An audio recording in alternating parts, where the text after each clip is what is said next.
Ele é bravo. Caralho.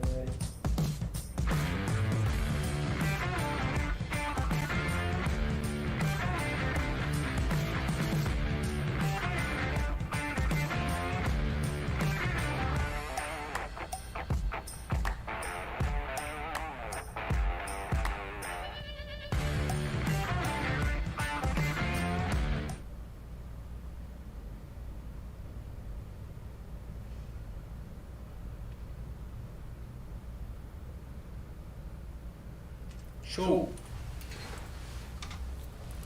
Muito boa tarde, você que é assinante do Cefis. Eu sou o professor Jefferson Dantas e estou aqui para dividir com vocês um pouco sobre o Covid-19 e as mudanças na área trabalhista.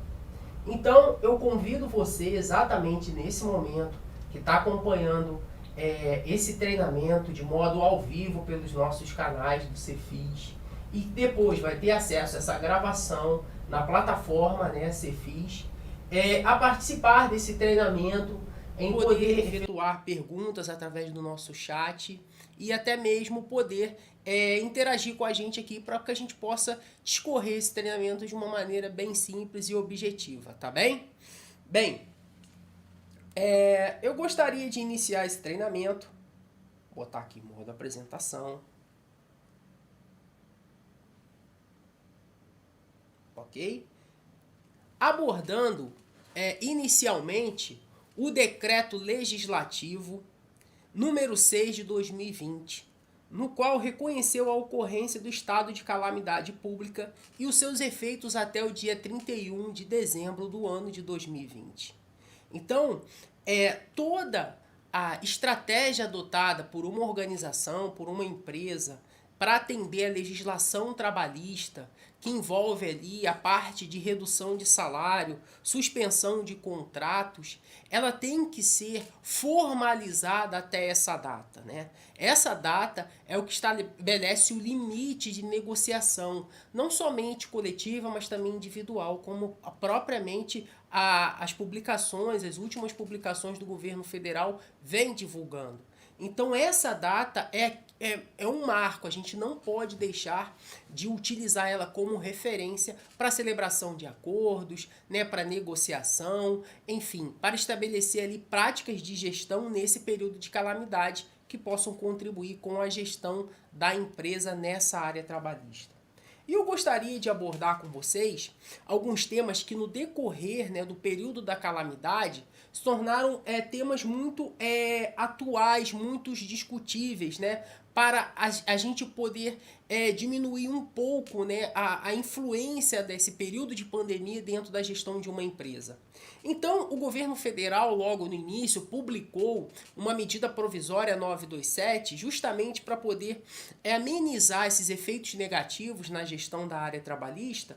E essa medida 927, ela caducou, ela não virou lei, mas trouxe algumas consequências na nossa gestão que a gente deve levar em consideração, principalmente agora, depois que ela perde, né, o seu período de validade, mas que fica o passivo durante a prática daqueles artigos que continha na MP 927.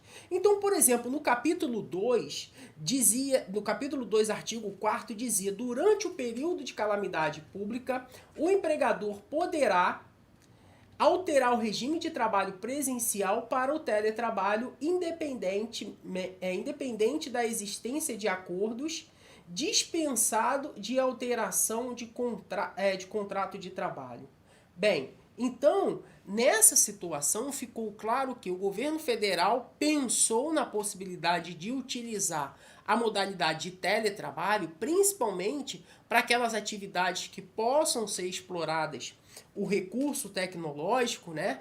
E tirou a obrigação da empresa formalizar aditivos de contrato. Então, por muitas vezes, o que aconteceu? No período, né, que nós tivemos de lockdown, muitas empresas deixaram os funcionários em casa e puderam celebrar esse acordo combinado, tácito do teletrabalho, sem a formalização de um documento. Ou seja, até este exato momento, podem existir profissionais sem a formalização da modalidade de teletrabalho. Houve uma migração do contrato de trabalho presencial para o teletrabalho, só que a MP 927 agora ela perdeu o vigor, né? Não está mais vigorando, então consequentemente fica aí essa informação em aberto. E aí, o que acontece? Nós voltamos para a prática do artigo 75A da CLT, que antes ele já regulamentava a prática do teletrabalho. E essa regulamentação, ela obriga as empresas a fazer a formalização via aditivo de contrato. Então eu sugiro e faço a recomendação a você profissional da área de departamento pessoal, a você profissional que presta serviço da área da folha de pagamento, a formalizarem justamente esses funcionários que estão nessa condição atual. Por mais que eles tenham entrado lá na época da MP 927 e de fato eles estão amparados porque foi celebrado esse acordo deles trabalharem de casa de modo remoto sem a obrigação da formalização contratual, hoje o que vigora é exatamente o artigo 75A, B, C e D da CLT. Então, o teletrabalho, ele é considerado a prestação de serviços preponderantemente fora das dependências da empresa, com a utilização de tecnologias da informação e comunicação. Então, o trabalhador, ele não precisa estar em casa, ele pode estar fora das dependências da empresa em qualquer tipo de local de trabalho. E o comparecimento às dependências do empregador para a realização de atividades específicas que exige a presença do empregado, isso pode ser negociado. Então, o empregador ele deve indicar essa informação no aditivo contratual, justamente para que isso possa ter de modo assim formalizado essa migração do contrato presencial para o teletrabalho. Ainda no artigo 75 da CLT, o item C, a prestação de serviço da modalidade deve constar expressamente no contrato individual de trabalho que especificará as atividades que serão ser realizadas por empregado. Então, o artigo 75C, ele diz que tem que existir o aditivo de contrato, né? Ele traz essa obrigação. Então, por segurança, a gente deve formalizar, né, esse acordo. Os dispositivos relativos à responsabilidade pela aquisição de manutenção, fornecimento e equipamentos tecnológicos e de infraestrutura necessária para adequação ao teletrabalho estão citados no artigo 75D da CLT. Então, eu faço o convite para que vocês divulguem, né, e coloquem a obrigatoriedade da empresa contribuir com a gestão do trabalhador, principalmente na utilização de equipamentos, né, como, por exemplo, pacotes para utilização de dados de internet, custo que o trabalhador tem hoje com o cartucho de uma impressora, tudo que envolve a estrutura para a realização do trabalho. Então, o teletrabalho, por mais que nesse período de pandemia a MP 927 tenha dado a possibilidade de ter o acordo combinado, o que acontece? Agora, com a queda da MP 927, a gente tem essa obrigatoriedade de fazer a negociação com o trabalhador e ter tudo isso registrado em aditivo contratual. Bem, convido vocês nesse momento que estão acompanhando essa nossa transmissão ao vivo e também nesse curso, né, que trata das mudanças da legislação trabalhista, a poder fazer a consulta da nota técnica número 17 do Ministério Público do Trabalho, que traz recomendações às empresas que adotaram prática de home office. Então, o Ministério Público do Trabalho ele já consegue identificar diferenças entre a modalidade de teletrabalho e a modalidade de home office. Home office é o trabalho executado de casa, né? Então, o Ministério Público do Trabalho, através dessa nota técnica número 17, ele recomenda em seu aditivo contratual, por exemplo, a duração do contrato, por quanto período, né? Qual o período que o trabalhador vai estar nessa condição, a responsabilidade sobre a infraestrutura para o trabalho remoto, o reembolso de despesas relacionadas ao trabalho. O trabalhador teve um custo, por exemplo, com o cartucho da impressora. Isso vai ser discutido, isso vai ter que ser formalizado. E também essa nota técnica alerta sobre o aumento na fiscalização, principalmente das situações relacionadas à jornada de trabalho e à privacidade da família do trabalhador. Vocês podem notar, comparando essa nota técnica com o artigo 75 da CLT, em nenhum momento o artigo da CLT ele se preocupa em citar a privacidade da família do trabalhador. Então a nota técnica é importante porque ela recomenda ali procedimentos em que a empresa deve adotar para preservar a imagem da família daquele trabalhador. E aí home office se caracteriza como um tipo de trabalho diferente do teletrabalho, como por exemplo o controle da jornada, onde o teletrabalho ele não é obrigatório o controle da sua jornada, isso está no artigo 61 da CLT, mas em compensação a essa nota técnica que estabelece requisitos e critérios para o trabalho home office, ele já orienta a criação da jornada de trabalho, né? O controle da jornada, em qual período que o trabalhador vai estar à disposição do empregador efetuando seu trabalho de casa. É importante, fica o convite para que vocês possam explorar esse documento que é rico em detalhes. Bem, eu quero também abordar um outro ponto super importante que envolve mudanças trabalhistas, principalmente nesse período de pandemia. A própria MP 927 trouxe a possibilidade da gente poder promover um banco de horas, né? E esse banco de horas da MP 927 ele veio com uma prática um pouco diferente do que adotávamos antes, né, do período de pandemia.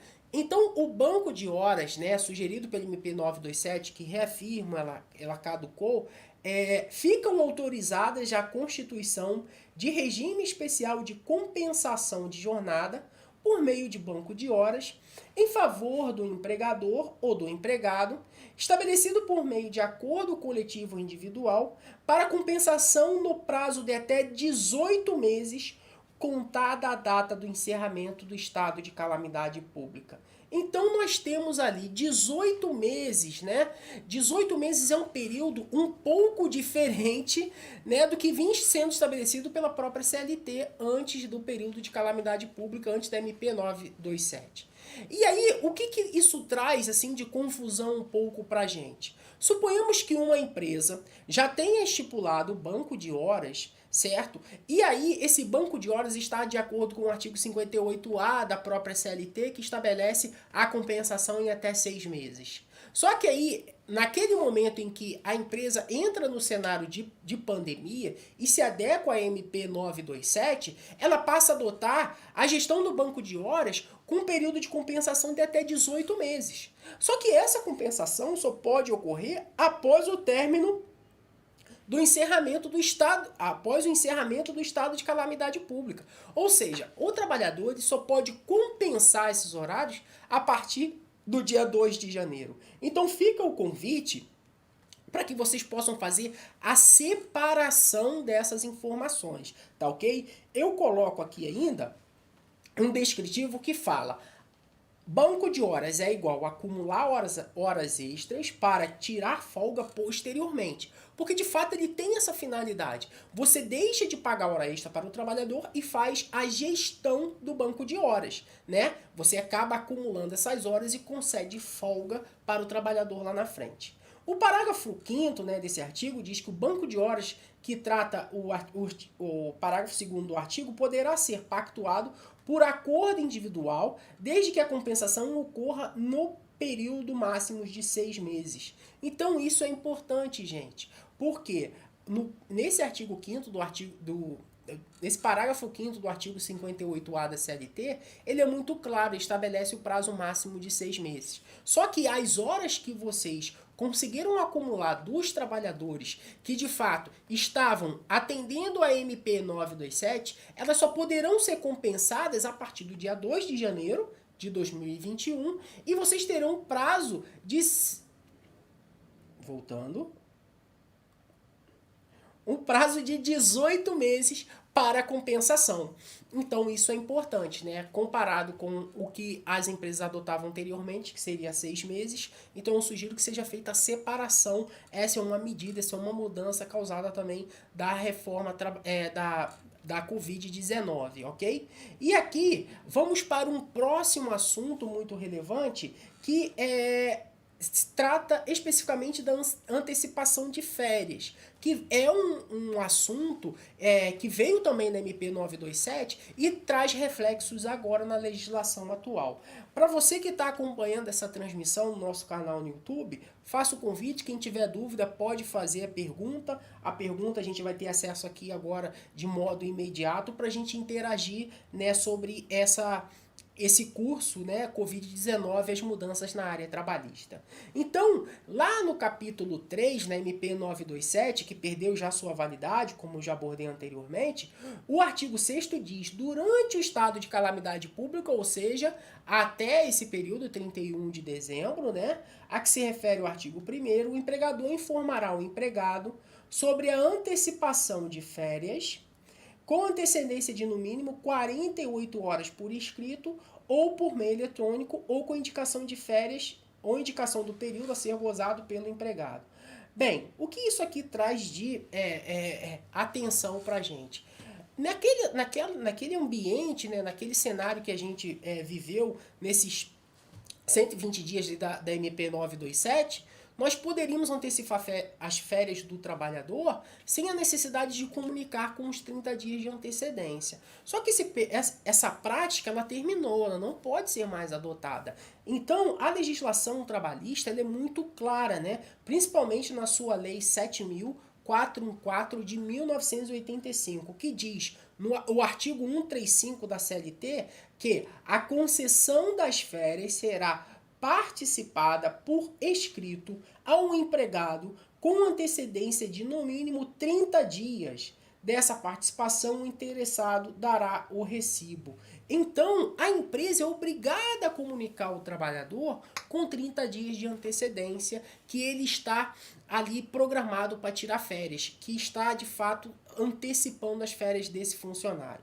Então, hoje, se nós fôssemos adotar um processamento de um recibo de férias, nós encaixaríamos na legislação atual, que é a CLT, artigo 135, e obrigatoriamente devemos comunicar com 30 dias de antecedência. E não podemos deixar de comunicar o empregado das férias que ele passa a gozar a partir de uma determinada data. Eu faço esse convite para vocês. Essa é uma informação super relevante. Essa informação será transmitida depois ao e-social lá dentro do recibo, né? Não existe um evento específico de aviso de férias, mas a informação de emissão do aviso de férias, essa informação também é obrigatória ao e-social. Bem, avançando sobre a legislação, né, e tudo que ocorreu sobre a mudança na área trabalhista, nós temos aqui também o Programa Emergencial de Manutenção do Emprego e da Renda, né, que veio através da Lei 14.020 de 2020. Ele institui o Programa Emergencial de Manutenção do Emprego e da Renda e dispõe sobre as medidas complementares para o enfrentamento do estado de calamidade pública. Foi através desta lei que o governo federal criou o programa emergencial, em que dá a possibilidade das empresas fazer redução de salário ou suspensão de contrato. Portanto, o que eu organizei aqui para vocês? O Programa Emergencial de Manutenção de Emprego e da Renda, ele teve diversas publicações, né, desde a época, né, que foi reconhecido, em março, o período de calamidade pública, até os dias de hoje. Então, a medida de redução proporcional de jornada de trabalho e salário veio principalmente na Lei 14.020, né, indicando a possibilidade de redução de salário de até 90 dias. Temos também o decreto 10.422, que teve o acréscimo nessa possibilidade de redução de salário em até 30 dias. Depois o decreto 10.470 com mais um acréscimo de 60 dias e agora, na semana retrasada, teve a publicação do decreto 10.517 com a possibilidade de acréscimo de mais 60 dias. Então hoje, conforme está descrito nessa tarja aqui preta, que depois ficará disponível para vocês que estão acompanhando ao vivo ou até mesmo que terão acesso ao nosso treinamento, a medida de redução proporcional de jornada de trabalho e salário poderá ser de até 240 dias. É um total, se a gente somar todos os prazos dessa legislação e publicação.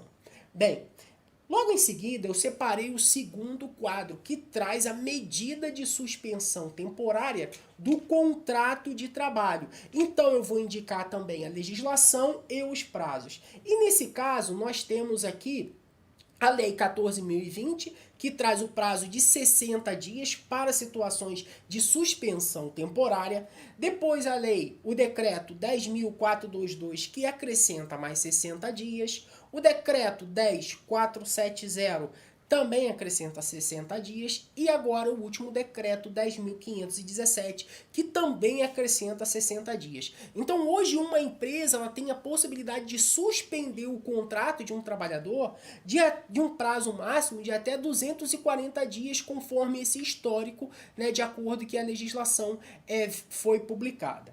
Por fim, aqui eu separei as medidas combinadas de redução e suspensão do contrato de trabalho. Então, nesse caso, um quadro que eu mostro aqui para vocês, vai ficar disponível depois, eu tenho a Lei 14.020, dando prazo máximo de 90 dias, e o decreto 10.422 com acréscimo de até 30 dias, e o decreto 10.470 e o 10.517, dando a possibilidade da extensão por mais 60 dias. Enfim, essas medidas combinadas também possibilita ao empregador de dar a quantidade de 240 dias, não só de redução, como também de suspensão.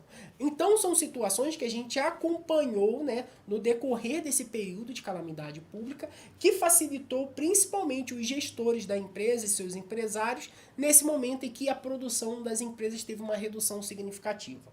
Bem, nós temos ainda uma abordagem muito importante que trata do trabalho intermitente. E o trabalho intermitente é aquele contrato que só vigora mediante a convocação, né? O trabalhador ele vai na empresa mediante a convocação para receber para realizar a sua atividade e receber o pagamento das suas horas trabalhadas. A legislação foi muito clara, né? Disse que o trabalhador, na modalidade do contrato de trabalho intermitente, teria um valor correspondente a R$600 e traz esse prazo de 3 meses através da Lei 14.020 e depois de 1 mês através do decreto 422 e depois ele acrescenta mais 2 meses em cada decreto, o 10.470 e o 10.517. Então, o funcionário na condição de contrato de trabalho intermitente, ele tem aí 8 meses para receber a sua remuneração, ok? Então isso é importante também porque esse tipo de trabalhador ele não fica desamparado, tá? Ele não se enquadra na condição de redução de jornada, nem de suspensão, mas ele tem a possibilidade de receber esse recurso também disponível através dessa publicação e legislação. Ok, acesso ao benefício, isso é um tema muito importante que a gente precisa começar a debater aqui neste treinamento, nesta live promovida pelo Cefis. Bem, o benefício de emergencial de preservação do emprego e da renda é aplicado aos profissionais admitidos até 1º de abril de 2020, conforme a legislação. Então, muitas empresas, né, que tinham um processo de admissão em andamento, elas tiveram que interromper esse processo de admissão, porque elas já vislumbravam a possibilidade de redução ou de suspensão de contrato. As empresas que optaram por manter o processo de admissão do trabalhador e de fato concretizaram essa admissão após a data do dia 1º de abril, elas não poderão celebrar o acordo de suspensão ou redução de jornada de trabalho para esses funcionários. O governo federal entende que a empresa, quando ela faz a admissão do trabalhador a partir do dia 1º de abril, ele já tinha ciência das medidas já de redução e suspensão de contrato. Então, não vai ter acesso o trabalhador admitido após essa data. Bem, condições para negociação por instrumentos de acordo individual. Profissionais com salário igual ou inferior a R$ 2.090, eles podem fazer a negociação através do instrumento de acordo individual. Isso significa que os funcionários com esse tipo de salário, R$ 2.090, o empregador pode celebrar o acordo individual entre empregador e trabalhador e condicionar esse trabalhador a receber o benefício emergencial, ok? Então, ele não tem a obrigatoriedade de ter a participação de um outro ente no exemplo que eu vou citar, como por exemplo o sindicato da categoria. Profissionais portadores, né, de diploma de nível superior e que percebam um salário mensal igual ou superior a 2 vezes o limite máximo dos benefícios do regime da Previdência Social, que hoje é de R$ 6.101,06, eles também podem negociar diretamente com o empregador, tá? Então são 2 critérios ali, funcionários que ganham até 2.090, ok? E funcionários que tenham diploma de nível superior e ganham acima de 6.000, de 2 vezes acima de R$ 6.101,06. Esses trabalhadores precisam apenas de um acordo individual para a gente poder ter a condição, né, de suspensão ou redução do contrato de trabalho. E aqui o que eu trago para vocês é funcionários que não atendem, né, os requisitos citados anteriormente, só poderão ter seus contratos suspensos mediante negociação coletiva com o sindicato da categoria. Então, se o trabalhador tem um salário superior a R$ 2.090, o que vai acontecer? Ele é obrigado, tá? Ele é obrigado. O empregador ele tem um salário acima de R$ 2.090, o empregador é obrigado a fazer a celebração da redução e da suspensão de contrato mediante, ok? Mediante um acordo coletivo de trabalho, ou seja, com a participação do sindicato. Tá? Então é importante, né, se você tem a celebração de redução de jornada e suspensão de jornada, o que vai ocorrer, se você tem que se atentar realmente à situação do salário do funcionário. Se ultrapassar o 2.090, é necessário que o sindicato participe dessa negociação. Bem, com relação à formalização de acordo, né, a elaboração do modelo de acordo individual e de suspensão de contrato, evidenciando o período de afastamento de trabalho, fracionado em períodos intercalados de 30 dias, limitado a 240 dias, conforme o decreto 10.517. Ou seja, você pode sim, né, ter os acordos celebrados, né, de redução de salário e suspensão de salário, só que ele de modo intercalado, fracionado em períodos de 30. E aí você pode ter o limite de 240 dias com base no último decreto 10.517. Ou seja, você vai colocar o funcionário nessa condição de redução ou suspensão de contrato mediante, né, o fracionamento que você coloca. Então você pode ter 2 períodos de afastamento, 30 mais 30, que vai dar 60. Você só não pode ultrapassar o limite de 240 dias. Bem, ainda sobre a formalização dos acordos, a elaboração do modelo de autorização de dados bancários do trabalhador conforme a portaria 10488 do dia 22 de abril da Secretaria de Previdência e Trabalho. O que acontece? O empregador deve pegar uma autorização do empregado para poder fazer o quê? Para poder repassar essa informação de dados bancários para o governo federal efetuar o pagamento da diferença da redução de salário. Então, essa autorização é importante, né? Hoje, nós ainda temos a Lei Geral da Proteção de Dados em que o empregado ele tem que autorizar qualquer tipo de disponibilização de documentos para o empregador. Isso, claro que essa medida é antes, essa portaria do Ministério do Trabalho, mas ela orienta exatamente isso, que deve existir uma autorização do trabalhador para que seja repassado os dados bancários para o governo efetuar o pagamento, né, da diferença da redução de salário. A elaboração de lista de funcionários para comunicar ao sindicato faz parte da formalização de acordo. Então, você que é empregador, prestador de serviço da área da folha de pagamento, você deve elaborar uma lista de funcionários que entraram nessa condição de contrato suspenso ou de contrato com redução de salário e repassar essa informação para o sindicato.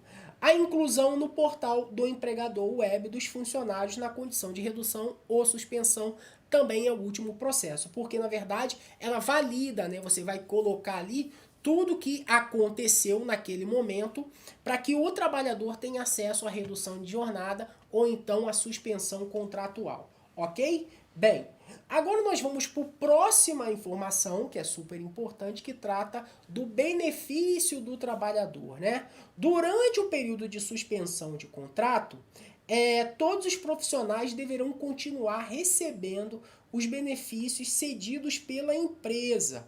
Então, se a empresa, por exemplo, ela concede assistência médica, né, esse benefício ele não pode ser cessado, né? O trabalhador tem acesso, por mais que ele esteja com um contrato suspenso. Agora, se, por exemplo, a empresa concedia vale-transporte, não tem cabimento a empresa conceder vale-transporte se o contrato do funcionário está suspenso e ele, na verdade, não vai se deslocar para a empresa. Então fica aí essa possibilidade, né, de manter os benefícios do funcionário. E aí orientar os profissionais na condição de contrato suspenso para manter, né, o pagamento da sua guia previdenciária em dia. Por quê? Através do pagamento da guia previdenciária, ele se mantém na qualidade de segurado do INSS. Porque os profissionais com contrato suspenso, eles não estão tendo mais o desconto do INSS. Ou seja, se ele não tiver um recolhimento, né, de modo individual, ele vai perder a condição de segurado do INSS. E aí ele não vai ter acesso aos benefícios previdenciários. Então todo profissional com contrato suspenso tem que contribuir ao INSS de maneira facultativa, né? E aí com um contribuinte individual. Ok? Bem, outras informações, não é permitido a realização de nenhum tipo de atividade, né, de trabalho para profissionais que estão na condição de contrato suspenso. Isso viola a legislação. Se for realmente percebido pelo auditor do trabalho, por uma fiscalização, a empresa vai tomar uma multa muito grande, muito considerável. Então, o funcionário na condição de contrato suspenso não pode trabalhar. A qualquer momento, a empresa poderá comunicar ao profissional sobre a cessação do período de redução ou suspensão de contrato. Então, ela comunica e o trabalhador tem um limite ali de 48 horas para retorno às suas atividades. Então, a empresa vai comunicar hoje, espera 48 horas, o funcionário volta para a organização e cumpre a sua jornada de trabalho normal ou então volta às suas atividades normais no contrato que estava suspenso. Bem, sobre o Programa Emergencial de Manutenção do Emprego e da Renda, a Portaria 16655 do Ministério do Trabalho, ela não considera fraudulenta, né, a possibilidade da empresa recontratar pessoas que foram demitidas no período de calamidade pública. Ou seja, você desligou um trabalhador lá no mês de maio, porque a empresa não tinha condições financeiras de manter ele mais. Então a empresa agora está se readequando, está se reinventando, está voltando às suas atividades, ela pode readmitir esse trabalhador. Não tem problema nenhum em fazer essa readmissão, ok? Porque isso não é considerado como readmissão fraudulenta. Isso é uma portaria 16666 do próprio Ministério do Trabalho.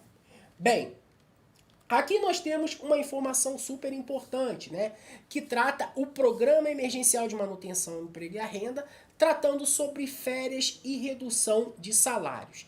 Então, por exemplo, numa situação das férias, para profissionais que tiveram redução de salário, a admissão, pegando um exemplo, no dia 3 de setembro de 2019, o trabalhador foi admitido e ele tem um salário mínimo como salário base.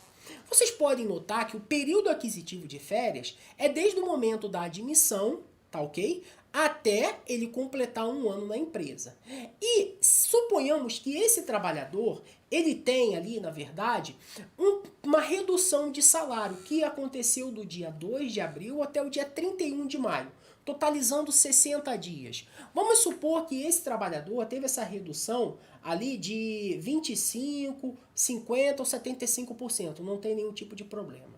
O que vai ocorrer? O período concessivo para o trabalhador tirar as férias não sofre alteração e passa a vigorar normalmente a partir da data seguinte ao aniversário de admissão dele. Então, no ano seguinte, ele já pode ter férias, né? Ele já pode gozar férias. Então, o período concessivo será de 3/9 de 2020 a 2/9 de 2021. Suponhamos que a empresa faça a opção por conceder férias a partir do dia 1º de dezembro de 2020 a 30 de dezembro de 2020. Será de uma férias de 30 dias.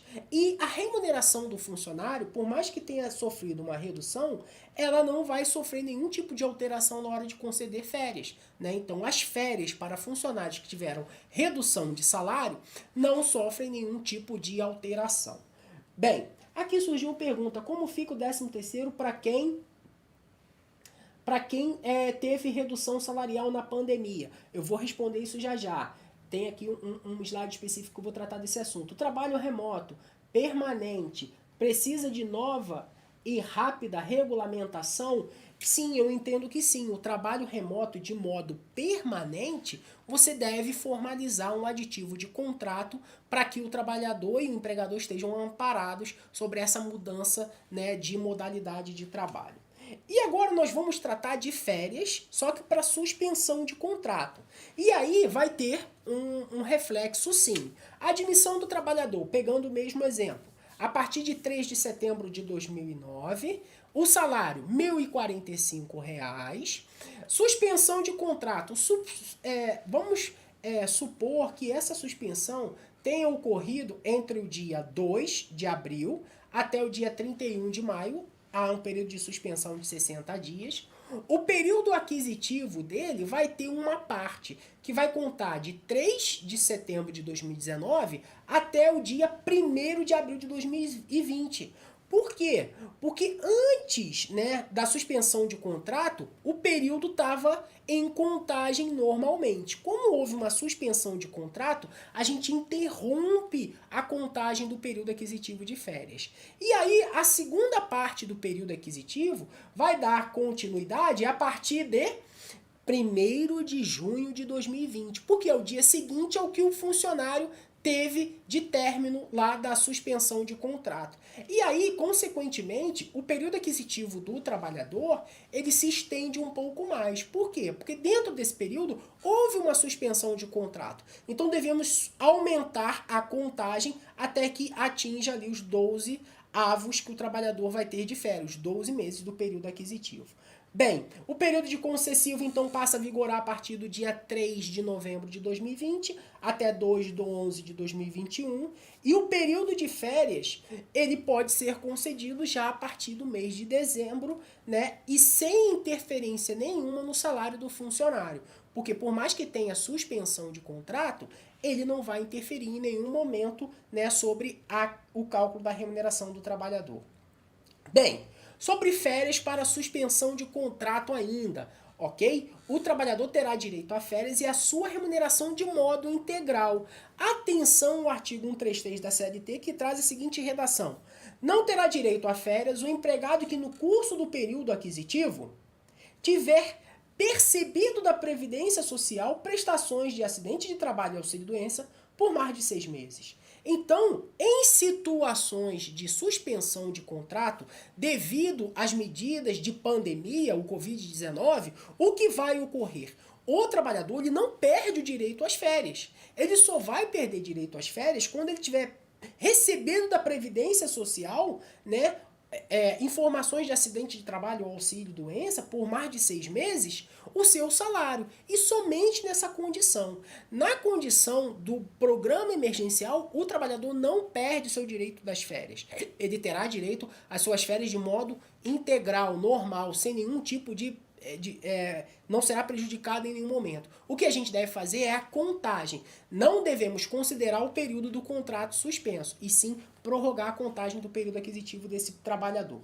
Bem, agora vamos falar sobre 13º e redução de salário, que é até uma pergunta que surgiu aqui na nossa live, ok? O 13º, na redução de salário, ele tem uma particularidade e isso é importante a gente abordar. O início da contagem de avos é sempre a partir do dia 1º de janeiro do ano de 2020. O salário é R$ 1.045 nesse exemplo. E a redução de salário, ela vai se dar da seguinte forma, neste exemplo que eu vou abordar. No período do dia 2 de abril até o 31 de maio, 60 dias. Quais os direitos do trabalhador, então, referente ao 13º nas férias? 13º referente à redução de salário. Ele vai ter acesso aos 12 avos que teria direito se trabalhasse normalmente. Por quê? Porque por mais que ele tenha a redução salarial e a sua redução de jornada, esse trabalhador frequentou a empresa ou então entregou suas atividades no período superior a 15 dias. Ok? Então, ele vai ter acesso ao seu 13º de modo integral. E a remuneração permanece a mesma, não será reduzida também. Então, o trabalhador, no momento de receber o seu 13º salário, no exemplo que tem a redução salarial, vai receber 12 avos e a sua remuneração não será em nenhum momento prejudicada. Atenção à lei número 4.090, né? Que ela estipula o seguinte... Lá no artigo 1º, parágrafo 1º, a gratificação corresponderá a 1/12 da remuneração devida em dezembro por mês de serviço no ano correspondente. Então, o trabalhador vai receber o seu 13º salário de acordo com o salário dele do mês de dezembro. A referência vai ser essa. Eu não vou apurar nenhum tipo de cálculo proporcional porque o trabalhador teve redução de salário. É o salário contratual em dezembro que ele recebe no mês para 13º, ok? Agora, vamos abordar o tema de 13º salário para a situação de suspensão de contrato. Bem, o início da contagem vai ser a partir de 1º de janeiro, né, de 2020, o salário R$ 1.045, são exemplos bem básicos para a gente poder reforçar o nosso entendimento. O período de suspensão eu sugiro o mesmo dos outros exemplos que eu dei, do dia 2 de abril até o dia 31 de maio, 60 dias. Então, esse trabalhador, ele vai ter acesso ao seu 13º salário proporcional a 12 avos. Por quê? Ele só vai ter 10 avos de 13º salário. Porque durante o período de suspensão, que é entre o dia 2 de abril e o dia 31 de maio, esse profissional ele não frequentou a empresa, o seu salário, o seu contrato não estava ativo, estava como um contrato suspenso. Ok? Então não há a contagem, né, daqueles 15 dias necessários para que o trabalhador tenha acesso ao avo do 13º. Então, em situações de suspensão de contrato, o 13º salário do funcionário vai ter uma redução de avos compatível com o período que o funcionário se manteve com o contrato suspenso. E aí o cálculo é muito simples. Eu vou pegar o salário do funcionário, dividir por 12 e multiplicar pela quantidade de avos que ele de fato trabalhou e que não teve suspensão de contrato. Bem, chamo a atenção novamente para a Lei 4.090, lá no artigo 1º, que diz o seguinte, que é a lei do 13º. A fração igual ou superior a 15 dias de trabalho será havida como mês integral para os efeitos do parágrafo anterior. Então, o trabalhador ele tem que ter no mínimo 15 dias de trabalho, certo? E isso vai possibilitar ele receber o avo dele do 13º. Em situações de contrato suspenso, ele não tem os 15 dias de trabalho. Portanto, é um cálculo proporcional, sim, os avos de 13º para quem teve suspensão de contrato durante o ano. Bem, eu vou perguntar aqui, eu vou identificar se alguém tem mais alguma pergunta para fazer. Bem, aqui ainda não, tudo tranquilo. Bem, eu sou o professor Jefferson Dantas e estive aqui, né, transmitindo para vocês de modo ao vivo, né, e gravando também. Essa live vai ficar gravada, vai ficar disponível para todos os assinantes do Cefis, de uma maneira sucinta, né, o que nós tivemos de modificações relevantes né, na legislação trabalhista nesse período de pandemia em que vivemos atualmente aqui no país. Agradeço imensamente a participação de todas as perguntas que chegaram aqui para a gente no chat e deixo aqui meu forte abraço e sucesso para todo mundo. Fiquem com Deus.